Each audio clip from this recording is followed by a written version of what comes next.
룻기. 룻기는 뛰어난 신학작품으로서 하나님께서 우리의 일상에서 일어나는 기쁨과 고난에 어떻게 관여하시는지 보여주는 책이죠.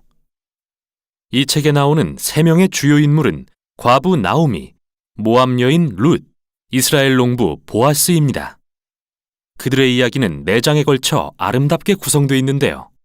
어떤 이야기인지 펼쳐보죠. 1장은 사사들이 치리하던 시대에 라는 말로 시작하는데요. 사사기에서 봤던 매우 어둡고 힘든 시기가 떠오릅니다. 이때 기근으로 힘들어하던 한 이스라엘 가정이 베들레헴을 떠납니다. 그들은 음식을 찾아 이스라엘의 오랜 원수인 모압 땅으로 이주하죠. 그런데 거기서 아버지가 죽고 맙니다. 2 아들이 모압 여인인 룻과 오르바와 결혼했지만 2 아들 역시 죽고 맙니다. 이제 남은 사람은 오직 나오미와 그녀의 2 며느리뿐이죠. 더 이상 모압에 남을 이유가 없어진 나오미는 2 며느리에게 자신은 고향으로 돌아가겠다고 말합니다. 그러나 나오미는 이방인 과부로서 이스라엘에 사는 게 얼마나 힘든지 알기에 그들에게 모압에 남으라고 강권하죠. 이에 오르바는 그렇게 하지만 룻은 나오미에게 놀랄 만한 신실함을 보입니다. 어머니가 가시는 곳에 저도 갈게요. 어머니의 백성이 제 백성이 되고 어머니의 하나님이 제 하나님이 되실 거예요.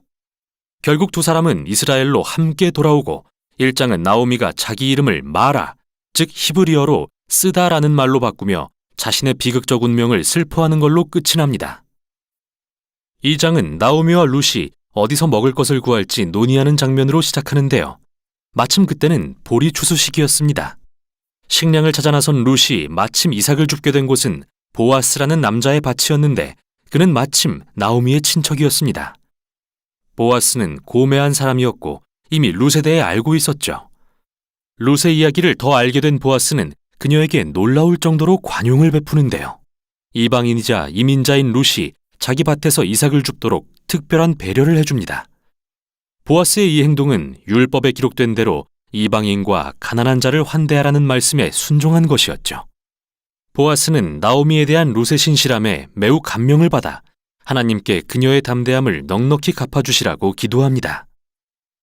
룻이 돌아와서 나오미에게 보아스를 만났다고 말하자 그녀는 신이 나서 보아스가 그들 가문에 기업을 물을 자라고 알려줍니다. 여기서 기업을 물을 자란 이스라엘에서 어떤 남자가 아내, 자녀 또는 땅을 남기고 죽었을 때 친족이 그 과부와 결혼하고 땅을 차지하여 가문을 지킬 책임을 지는 관습이었습니다. 나오미는 자기 가족에게 아직은 미래가 있을 수도 있겠다는 소망을 품기 시작합니다. 3장은 나오미와 룻이 보아스에게 자신들의 상황을 알리고자 계획을 세우며 시작됩니다. 룻은 이제 슬픈 과부의 옷을 벗고 자신이 결혼할 수 있다는 신호를 보내려 합니다.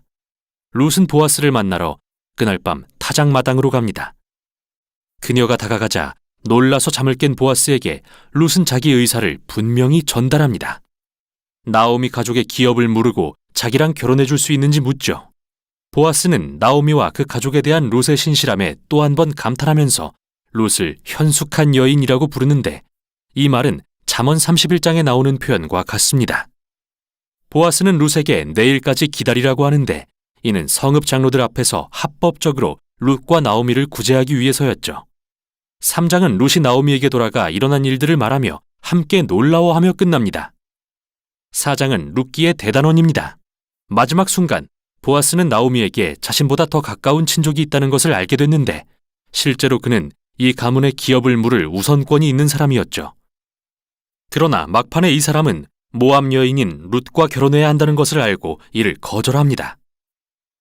하지만 보아스는 룻의 참모습을 알기에 나오미 가문의 소유를 승계하고 룻과 결혼합니다.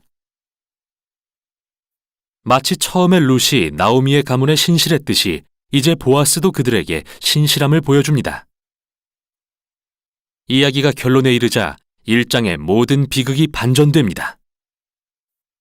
남편과 2 아들의 죽음이 바뀌어 룻이 재혼하여 새로운 아들을 낳아 나오미는 기쁨을 회복하죠. 이 같은 서두와 결론의 대칭 구조는 더더욱 놀라운데요. 서두에서는 비극에도 불구하고 룻이 신실한 행동을 보여주었다면 결말에서는 보아스가 신실한 행동으로 이 가문의 온전한 회복을 이루고 있는 것입니다. 이러한 대칭 구조는 2, 3장의 구조에도 뚜렷이 드러나는데요. 각 장은 나오미와 룻이 그들의 미래를 위해 계획을 세우며 시작합니다.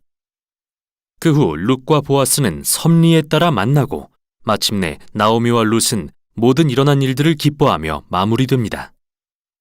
아름답게 구성된 이 이야기 속에 정말 궁금한 점이 하나 있는데요. 그건 바로 하나님에 대한 언급이 거의 없다는 겁니다. 물론 등장인물들이 하나님에 대해 가끔 말하긴 하지만 룻기의 저자는 한 번도 하나님이 하시는 일을 직접 언급하지 않죠. 이게 바로 탁월한 점입니다. 하나님의 섭리가 모든 장면 뒤에서 인물들의 상황과 선택을 통해 이야기를 엮어가는 걸 보여주기 때문이죠. 나오미는 자신의 비극이 하나님의 심판이라고 생각했지만 진정한 하나님의 계획은 나오미와 그 가문을 회복시키는 일이었던 것입니다. 하나님은 룻의 담대함과 신실함을 통해 나오미의 삶을 치유하시고 그뿐 아니라 현명한 농부인 보아스의 관대함과 신실함도 사용하십니다. 하나님은 그의 선행과 룻의 담대함을 통해 나오미와 그 가문을 구원하신 것이죠. 이처럼 룻기는 하나님의 목적과 뜻, 그리고 사람의 결정과 뜻이 어떻게 상호작용하는지 탁월하게 보여줍니다. 하나님은 신실하게 순종하는 자기 백성을 통해 온 세상의 구원을 이루어 가시는 거죠. 이제 이야기의 진짜 결론입니다. 룻기는 한 족보로 마무리되는데 이는 보아스와 룻의 아들 오벳이 다윗 왕의 할아버지가 됨을 알려줍니다. 즉, 다윗으로부터 오실 메시아의 족보인 거죠. 이 순간 우리는 이처럼 평범한 일상의 사건들이 모여 하나님의 원대한 구속 사역을 이루어간다는 사실을 깨닫게 됩니다.